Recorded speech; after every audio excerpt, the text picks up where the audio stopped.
Right, let us now start questions after a late run-in. We start with questions Secretary of State for the Environment, Food and Rural Affairs, Sir Julian Smith. Question number 1, Mr Speaker. Secretary of State. Thank you, Mr Speaker. First of all, can I add my congratulations to the Speaker's Chamber on her distinguished tenure of her office, and of course to Terry Wiggins, who's been here much longer than all of us, of course. Can I thank the Right Honourable Member for his question? The Government recognises the importance of innovation in supporting farmers to boost Britain's food security, drive productivity and improve nature's recovery. The UK has world-class science and innovation capabilities. The Government will promote the UK as a great place for technology innovators, which will drive investment, economic growth and create high-skilled jobs, supporting farmers to embrace the latest technology and best practice. Julian. I thank the Secretary of State for that answer. One of the challenges for risk-taking farmers is the regulatory environment. Could he update the House on how he will bring together Natural England, the Environment Agency and other agencies to reflect the enterprise culture within farming and to be much more responsive to it? I share his interest in the need for effective regulation. And I will soon be making an announcement about our intentions to review regulation to ensure that it is fit for purpose across the department and is helping to achieve the priority objectives that we've set out as a new incoming government and indeed ministerial team. Claire Young. Number 2, Mr Speaker. Thank you, Mr Speaker, and can I echo my right honourable friend's comments on the good wishes to your chaplain and to Terry, who has nourished us both in mind, body and spirit. Can I congratulate the honourable lady on her election to the House. This Labour government is fully committed to environmental land management schemes. We will optimise the schemes so they produce the right outcomes for all farmers, including those who have been too often ignored, small grassland, upland and tenant farmers, while delivering food security and nature recovery in a just and equitable way. Claire.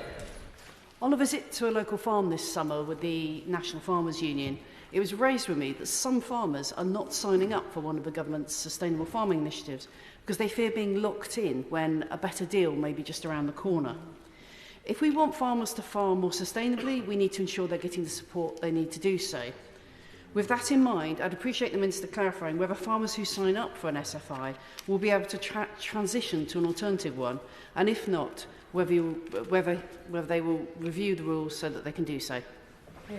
I believe that she had a cow who was very interested in her coat on one of her recent visits. So I hope both the cow and the coat have recovered.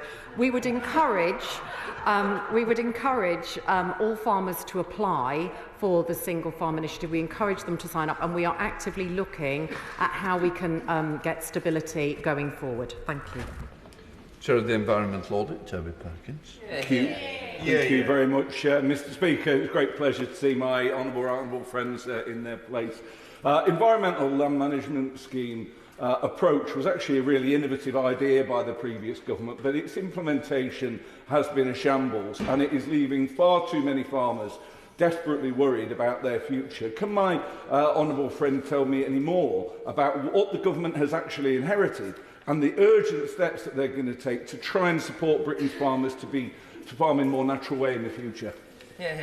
Can I congratulate my honourable friend on his election to the Environmental Audit Committee, obviously the finest committee in this Parliament and one which I have very fond memories of. He is right, and he will know that this Labour government is addressing the £22 billion hole in the public finances.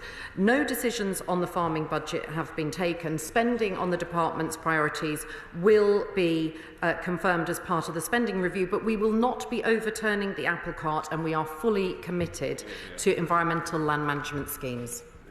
Chair of the Select Committee, Alistair Carmichael. Thank you. Arguably, in the view of some of us, actually the finest Select Committee in the House, Mr Speaker. The problems, though, with the uptake of ELMS have been at the heart now of a significant departmental underspend. No fair-minded individual is going to blame the current government for that. But if that money disappears back into Treasury, never to be seen again on farms, that blame will attach to this current government. In opposition, they said that money that was underspent should be rolled over into future years. Is that still their position in government, and how are they going to do it? Can I congratulate the Right Honourable Gentleman on his election to the second best committee in the House of Commons, and we'll have to sort that out outside. What I would say is that there has been about a £350 million underspend in the farm budget under the last government. So the last government failed on their manifesto pledge to spend £2.4 billion a year on farmers. We are looking at everything as part of the spending review, and decisions will be announced in due course. David Burton-Smith. Thank you, Mr. Speaker. In my constituency of Southend West and Lee, we are about to hold regular water quality summits alongside my honourable friend for Southend East and Rochford, the water company, Ofwat, the local council, the Environment Agency, and most importantly, residents, with the aim of ending the scourge of sewage dumping. Does my right honourable friend agree with me that this is a good local model and a good blueprint to be used nationally, and would he like to join us at an upcoming meeting? Well, I'm sure, I can't speak for my right honourable friend, but I'm sure any invitation to visit his gorgeous constituency will be one that all ministers will be fighting over. We are announcing a review into water. I urge him to participate in that review, and this sort of innovative models, bringing partners together, is certainly one that we will be looking at, and I urge him to feed into that review. Sarah Bill. Question number 3, Mr. Speaker. Thank you very much, Mr. Speaker, and congratulations to the Honourable Lady for her achievement in the election. The Labour Government will restore stability and confidence in the sector, introducing a new deal for farmers to boost rural economic growth and strengthen food security alongside nature's recovery. We will make the supply chain work more fairly, back British produce and cut energy prices through GB Energy. We are continuing the rollout of the Sustainable Farming Initiative and will optimise schemes and grants. Sarah Bill. In recent weeks, I've had the pleasure of meeting with Stowe Heights Farm and Barn Isle Farm in Evenley, which are two of the amazing producers in South Northamptonshire. However, they and many other farmers are gravely concerned at the media reports that the farming budget will be cut by £100 million. Can she confirm this is not the case and support for local producers is still to be maintained? I thank the Honourable Lady. They sound like wonderful farms to go and visit, and I might be tempted even to pop and see them myself. And I have to say that our farming minister has done an incredible job going up and down the country, visiting many farmers and talking to stakeholders, as I'm sure she will understand that anything involving the budget is part of the spending review process, and answers will be given in due course. So, Secretary of State Stephen Bartley. Well, the House will have just heard both in that answer and in the answer from the Minister for the Environment, the government bench say that no decision has been taken on the farming budget, and yet media reports say that the Chancellor has decided to cut the farming budget by £100 million as she prioritises her trade union paymasters over farmers. So as this is the first effort questions, Mr Speaker, will she rule out cuts to the farming budget, because farmers are watching this and need to be able to plan their business and have the confidence that the budget will be maintained? I thank the right honourable gentleman for his question. I hate to be the bearer of bad news, but I think you'll find that it was the previous government, and in fact the department for which he was responsible, that underspent the farming budget, despite the promises to spend £2.4 billion a year. In fact, breaking a manifesto promise, Mr Speaker, in this particular underspend. And I think you'll also remember, because it wasn't all that long ago he was on this side of the House, that decisions about the budget are made as part of the spending review. Sarah Coombs. Number 4, Mr Speaker. I welcome my outstanding former employee to her place in the chamber, and thank you for her question.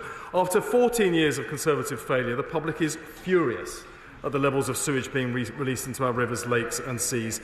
Last week, this government introduced the Water Special Measures Bill to strengthen the power of the water industry regulators and turn around the performance of failing water companies. The bill will ban bonuses for chief executives where environmental standards have not been met, and brings forward criminal charges for obstruction. Sarah Coombs. Thank you, Mr. Speaker. Our canals are the pride of the Black Country. They are very important to our communities, our wildlife and our tourism. Unfortunately, like the rest of the waterways, we have seen serious pollution incidents in the canals in recent years. Can I ask the Secretary of State what the government is doing to protect our canals and waterways and clean up the failures of the last government? Can I congratulate her on being such a champion for waterways in and around her constituency? Toxic pollution of canals, or indeed any other waterways, is disgraceful and unacceptable. The previous government cut resources for the regulator that left them incapable of investigating all of the incidents that were happening. We're putting firepower back with the regulators through the Water Special Measures Bill, which will allow the regulators to claw back the costs of prosecution from the organisations that are prosecuted, so that they can then carry out more enforcement against organisations that got away scot-free with polluting our waterways under the previous government. Caroline Dinage. Mr. Speaker, dozens of homes and businesses across Alverstoke Village in my Gosport constituency were flooded with polluted water from the Alva Creek when Storm Pyrrhic caused a tidal surge in April of this year. We now hear that this could be a 1 in 20-year scenario without urgent flood protection measures. They're going to cost an extra £3.5 million when we're waiting desperately for news from his department if we've been awarded that FCERM grant before the work can start.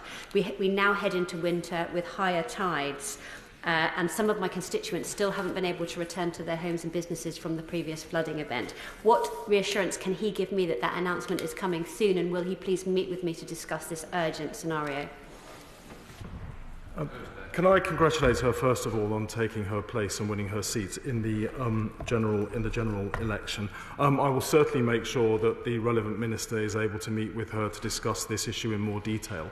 But I'm very pleased that the very first meeting of our new Flood Resilience Task Force will be meeting later today, and the intention of that organisation is to ensure that there is much better coordination between Whitehall at the centre, where the resources are held, and the agencies on the front line who need to be taking appropriate action as quickly as possible to protect communities, businesses, farms, and all of the rest of people that can be affected by flooding, particularly now that because of climate change we are seeing more frequent severe weather incidents. Shadow Minister Robin Moore. Thank you, Mr. Speaker. Sound management of water companies is, of course, vital if customers are to expect a high level of service, but also that environmental performance obligations are strictly adhered to. But some water companies are better managed than others. So could the Secretary of State guarantee that in his efforts to hold water companies to account, no offer of a regulatory easement will be provided, i.e. no permission to lower standards, relax environmental permits or reduced agreed levels of investment will be provided to any water company, no matter their financial circumstances, by the government or the regulator? This government, I will be announcing later this autumn, in just a few weeks' time, a review of the entire water sector, including looking at regulation. In particular, I want to make sure that regulation is as tough as possible to ensure that the practices and, frankly, abuses that were going on in the past can no longer happen again. Part of that will be complete transparency about what is going on the part of the water companies, but also, I have to say, on the part of government. And it was very disappointing when the Shadow Minister, when he was a minister, tried to cover up the extent of sewage spills before the election, telling Environment Agency officials not to put the key figures on the front page of the environmental portal. Can I just say, he tried to cover up. That's suggesting that a member is lying. And I don't like. You can't do. Sorry. You can't do points of order. You've been here long enough to know they come at the end. I just really think about what we're saying about other members in this House, and I would like just to withdraw that suggestion. I withdraw that comment. Perhaps I should have said he could have been more open and transparent with the information. I'm not going to open up this question again. We're now going to have the second question from Robin. Thank you, Mr. Speaker. Well, there we have it, his first outing at the dispatch box, and was not able to clearly answer the question which I asked. Could the Secretary of State confirm that in his obligations in holding water companies to account, no matter their financial circumstance, that he will not issue regulatory easements as part of that consideration? Can he answer that question clearly right now from the dispatch box? As I've already said, we are looking to strengthen, not weaken regulation. Regulation was inappropriate. It's not just the fact of the regulations themselves. It's also the lack of resources the regulators had, which is why the special measures bill that we're introducing will allow the regulators to claw back resources from water companies that are successfully prosecuted, so they have the firepower to prosecute further wrongdoing by those or other water companies who are responsible for it. Harriet Cross. Question number 5, Mr. Speaker.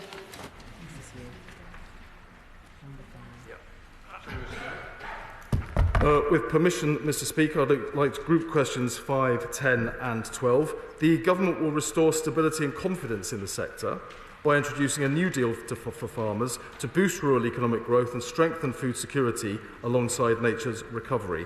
The Government is currently conducting a spending review concluding in October. Departmental budgets, including spending on farming, will be confirmed through this process. Harriet Cross. Thank you, Mr. Speaker. In the Labour Party manifesto, it rightly stated that the Labour Party recognised that food security is national security, and I agree. But these words must be matched with actions. We've already asked today and haven't heard answers as to future budgets. So will the Secretary of State now confirm that there will be no real-term cuts to the agriculture budget? Well, as she will know, there's a spending review process going on that will culminate with announcements in the budget, and that is the point at which all of that will be made clear and apparent. But I would gently remind her that it was her government that underspent the farming budget by £130 million in the previous financial year. That is money that should have been in the pockets of farmers that they desperately need for the work that they are doing to provide the food that we want to eat, to help nature's recovery, and yet the government was too incompetent to get it out the door. This government will make sure that the money that is allocated to farmers is handed over to farmers so that they are able to use it for the purposes for which it is intended. John Lamont. Thank you, Mr. Speaker. Now, being the MP for the Scottish Borders, I'm lucky enough to represent some of the best farmers and producers of food in the whole of the United Kingdom. However, as we've heard already this morning, the new government has chosen not to give them any clarity about their future funding settlement. So I ask again, can the government, can the Minister commit not to cut the funding for farmers and food production? Well, I congratulate the Right Honourable Gentleman on his appointment as well. As I said previously, there's a spending review process going on. No government announces their budget in advance of the budget taking place. I can't as well, but I will assure him that we are very keen to ensure that farmers in every single part of the United Kingdom receive the support they need to do the job that we as a country need them to do, to ensure that we have the food security, because it is part of our national security, that we want and that this country deserves. Martin Vickers. Thank you, Mr. Speaker. Farmers in my constituency that receive funding through the Sustainable Farming Initiative are concerned that some of the schemes are becoming oversubscribed and therefore their income is reducing. Could the Secretary of State give a reassurance that that particular initiative will continue and the existing funding levels? Well, the ELM schemes in general, including the SFI, I've been very clear through the election campaign and since, we do not intend to overturn the apple cart. We support the principles behind those schemes and we want to see them continuing. In the way that he is alluding, there are ways to make them work better. So my intention is to work closely with the farming sector and the nature sector to make sure that we are getting the maximum bang for our buck in every single penny that is going through those schemes, that the farmers that need the support get the support they deserve. Steve Witherden. British farmers have been badly let down by crippling trade deals, skyrocketing energy prices and devastating floods. Can the Minister outline how he will restore confidence and support British farmers? Well, my honourable friend is absolutely right. There are all sorts of ways in which farmers have felt very let down over the past 14 years, and it's contributed to the very tragic situation we have today, where we have the lowest levels of confidence ever recorded in the farming sector. Our new deal for farming is intended to start to sort that out. As part of that, he referred to trade deals that undermined farmers. They're furious about that. Yesterday at the Back British Farming reception by the NFU, farmers were making that clear to me again. We have ruled out any future trade deals that undermine British farmers in the way the previous government's Australia-New Zealand trade deal did. Nick Smith. Thank you, Mr. Speaker. And can I support your thanks to Terry Wiggins? He's been a great servant at this House and he's a lovely bloke. Can I say that the Conservative complaints about support for farmers are a bit lame? Has the Minister had the opportunity yet, Mr. Speaker, has the Minister had the opportunity yet to work out why there was an underspend of over £100 million in the agricultural budget last year? Well, I mean, he raises a very important point. He raises a very important point because members opposite are asking me today about the budget decisions that they know can't be announced before the budget, when presumably they are aware, because the statement has been laid, that they underspent the previous budget to the tune of £130 million. Now, it's not that they weren't warned about this either, because I know that while we were in opposition, farmers and us were making points about underspends and the desperate need to get that back out to farmers who needed access to it. We will review the situation, we will find out exactly what went wrong, and we will publish that information as soon as it's available. Lib Democrats spokesperson Sarah Dyke. Mr. Speaker, Somerset is home to 8,500 farmers and food producers, which is more than any other county in the UK.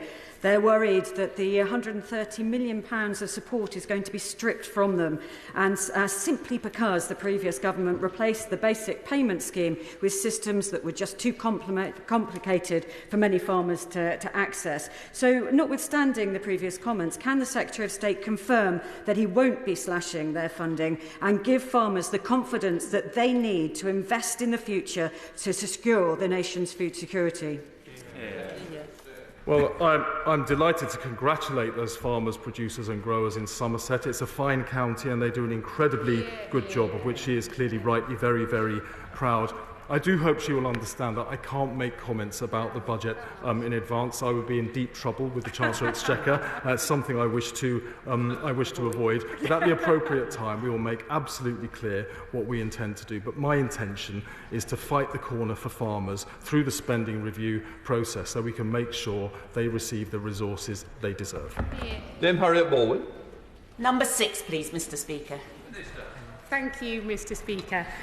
This Labour government will introduce a new deal for farmers to boost rural economic growth and strengthen food security alongside nature recovery. We will make the supply chain work more fairly, better protect farmers from flooding and back British produce. We are continuing the roll-up of the Sustainable Farmer Initiative and will optimise schemes and grants, ensuring they work for farmers. Dame Harriet Baldwin. Thank you, Mr. Speaker. It's the time of year where we thank farmers and nature for the harvest, and it's been a particularly difficult year. And they are planning ahead to next year, and I wondered if the Minister would kindly give me a one-word answer to my question, which is that I understand they can't announce what's in the spending review, but in the request that her department has made to the Chancellor, is the amount that she has asked for more or less than £2.4 billion? I thank the Honourable Lady and dare I say even, Mr. Speaker, Honourable Friend for her question. And yes, it is well reminded that this is the time of harvest of which we should all be grateful and give thanks. In answer to her question, she knows, as previous chair of the Treasury Select Committee, she knows that we cannot make comments on the budget before they've come through. And like the Secretary of State, I do not wish to be in trouble with the Chancellor either. Right, Mike Ainsbury then. Let's see if he gets in trouble. Thank you, Mr. Speaker. Last week I met with farmers in the Frodsham part of my constituency. They were asking for support to curtail the industrial thefts of GPS systems. Would the Minister meet with me to discuss this with representatives of the NFU? It is always a pleasure to meet with my honourable friend, and I'd be delighted to talk to him about this in more detail. Right, we'll move on to topicals. Graham Downey. One, please, Mr. Speaker.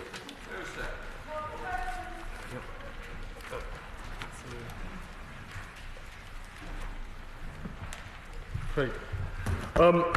Scotland's financial allocation will be confirmed through the spending review concluding in October. As agriculture is devolved, it will be for the Scottish Government to allocate funding to farmers in Scotland. The UK Government is supporting farmers across the country with a new deal to boost rural economic growth and strengthen food security. We'll protect farmers from being undercut in trade deals, make the supply chain work more fairly and back British produce.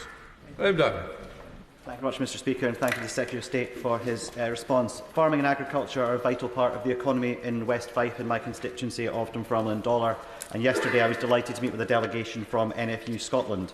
Given the economic, social and environmental value of active farming and crofting in Scotland and its significant contribution to the wider UK economy, can the Minister share what he will do to ensure food security and food production in Scotland remains at the heart of our national security? Yeah, well, of course, many of those issues are devolved to the Scottish Government, and I've already held meetings with the Scottish Agriculture Minister, and we're due to meet again next week, so I will, of course, be making sure we have a very strong relationship working together. Where the UK Government has a role, I think, is in trade deals in particular. Many big British producers were very upset that because the previous government erected barriers to trade when they were told they would continue to get open access to the European markets, they could no longer continue to sell their great British produce into those markets, damaging them economically and financially. We'll be seeking a new veterinary deal with the European Union to get those exports moving again. Can I just remind the front bench, it's topicals, they've got to be short and punchy, replies and answers. Thing is, I've got to try and get as many in as I can.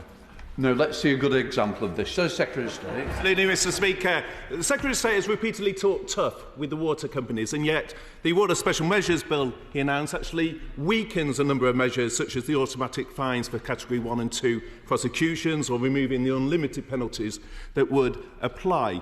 But can I ask him specifically, he said the review of water regulation would strengthen requirements on water firms. Can he therefore confirm to the House there will be no regulatory easements as part of that review? The very bill that the Right Honourable Gentleman is referring to strengthens regulation. The Special Measures Bill, he referred to that. It strengthens regulation. We'll be looking further at regulation through the review. The intention will be to make it stronger, not weaker, because it was far too weak under the previous government, and we need to turn that around. Dr. Becky Cooper. Thank you, Mr. Speaker. Raw sewage discharged into our rivers and seas for a shocking 4 million hours last year. Can the Minister reassure our coastal communities, including my own in Worthing West, that water companies will be held accountable for the necessary investment to address the systemic and chronic pollution of our waters? Thank you, Mr. Speaker, and congratulations to the my honourable friend on her election. She's absolutely right to be outraged at the level of sewage that has been pumped across our rivers, lakes and seas under the previous government. And I hope that where she saw inaction in the past, she will see that this government is taking action right now through our Water Special Measures Bill, because we will not stand by and allow this levels of pollution to continue. Khan. Thank you, Mr. Speaker. Mr. Speaker, water bills in the West Midlands region are set to increase by some 37% by the end of this decade. Many of my constituents are already struggling with the cost of living. What steps will the Secretary of State take to stop private water companies from ripping off consumers in the West Midlands and keep bills at an affordable level? I thank the honourable gentleman for his question, and of course we recognise the impacts of the cost of living upon all of our constituents. But the years of underinvestment by the Conservatives means that we need £88 billion worth of investment in the industry. Those customer bills will be ring-fenced under the changes brought about by this government, and if that money is not spent on infrastructure improvement, that money will be refunded to the customers. But of course the final bills are determined by Ofwat and not the government. Helena Dollymore. Thank you, Mr. Speaker. My constituents in Hastings and Rye got their water bill this month, and many of them were shocked to see water bills going up despite the failures of Southern Water. Sewage dumped along our coastline, flooding in our town centre and leaving us without water. They have even charged us for the 5 days when the taps ran dry. Can the Minister tell me what this government is doing to clean up the mess left by Southern Water and by the party opposite?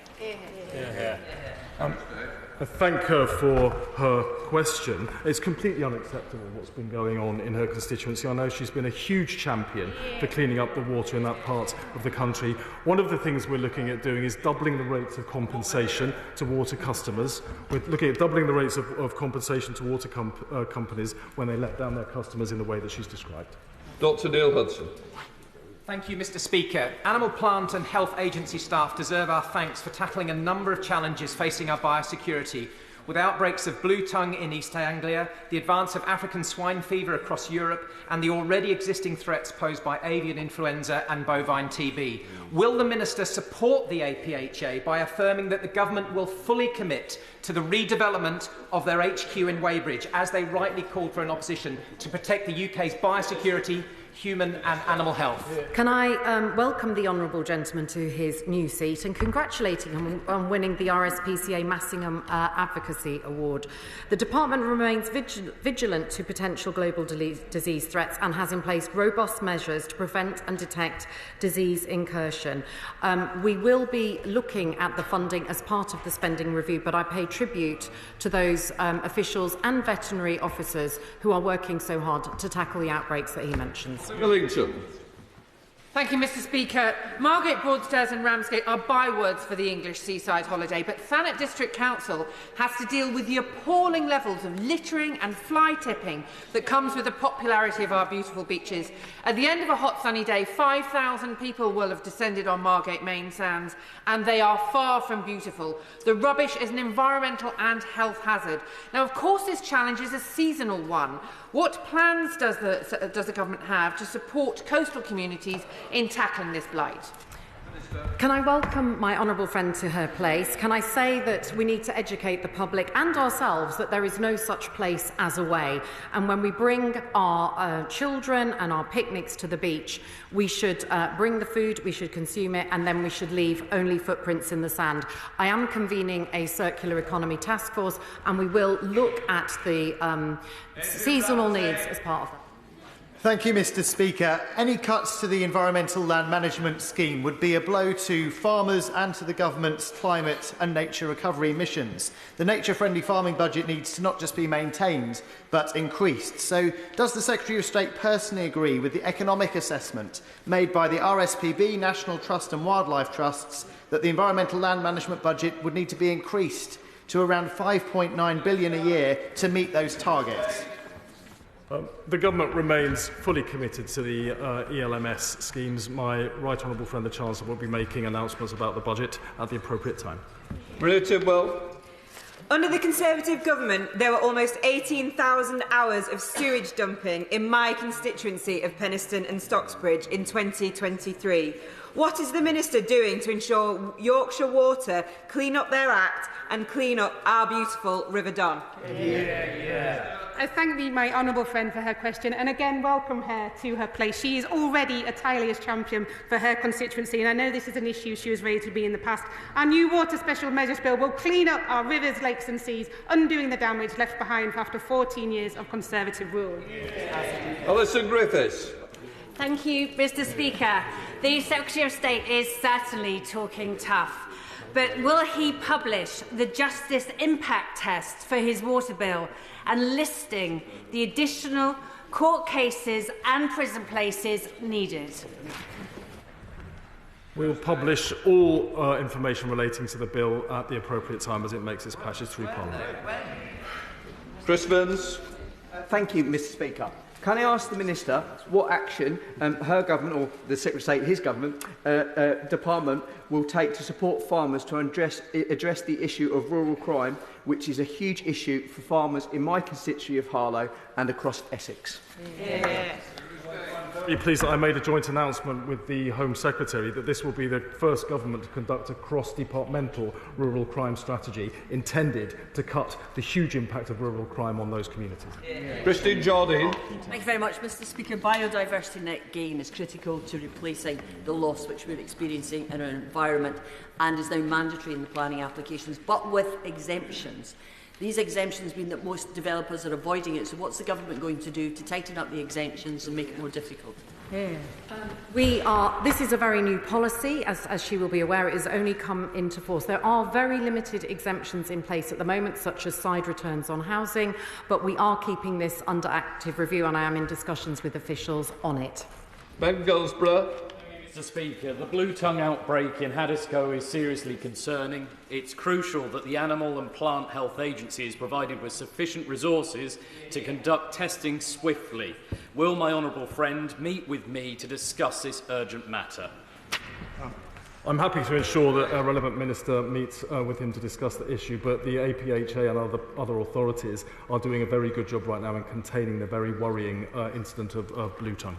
Dr. Kieran Mullen. Thank you, Mr. Speaker. In Bexhill and Battle, we get to enjoy the amazing high-wheeled area of outstanding natural beauty, but it's expansive, covering more than 1,400 square kilometres.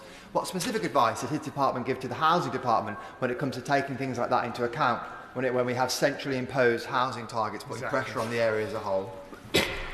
It is important to remember that our national landscapes are protected landscapes and that the planning authorities work appropriately on that. I am in discussions with officials on that, and I'm very happy to write with him with a proper answer on that. Jenny Riddell-Carpenter. Thank you, Mr. Speaker. In my constituency of Suffolk Coastal, we also have confirmed cases of blue tongue. I met recently with a farmer affected who lost 6 pregnant ewes last week. Will the Minister meet with me to discuss the issue and how we can support farmers like those affected in my constituency and across the east of England? I will happily ensure that she gets a meeting, perhaps with her colleague, to discuss this issue in her region. Joshua Reynolds. Before the school summer holidays, 26 Year 3 students at Holy Trinity Primary School in Cookham wrote to me about sewage in the Thames. They're really concerned that water companies are allowed to get away with putting sewage in our water. Will the Minister meet with me and students at Holy Trinity to discuss their concerns? As a former primary school teacher, how can I not say yes to meeting with the students from his constituency, and I'm already looking forward to it. Tony Jeremy. Thank you, Mr. Speaker. I am very concerned about the future of the Thetford biomass facility in my constituency. It turns half a million tonnes of poultry litter every year into electricity. Has the Secretary of State met to discuss the potential impact of the end of the Renewable Obligation Scheme on the disposal of poultry litter? We are at early stages in terms of looking at how we deal with the country's waste and the policies that we are going to be bringing forward. This will be looked at as part of the review, and we will be working with colleagues from DESNES to make sure we get the right results. Freddie Van Merel. Will the Secretary of State meet with me and the Environment Agency to discuss the closure of Marshlock Bridge on the Thames Path in Henley and Thames? Thank you, Mr. Speaker. I'd be happy to meet with him and the Environment Agency to discuss this in more details. Right, that completes the questions. Before we come on to Secretary General, Solicitor General.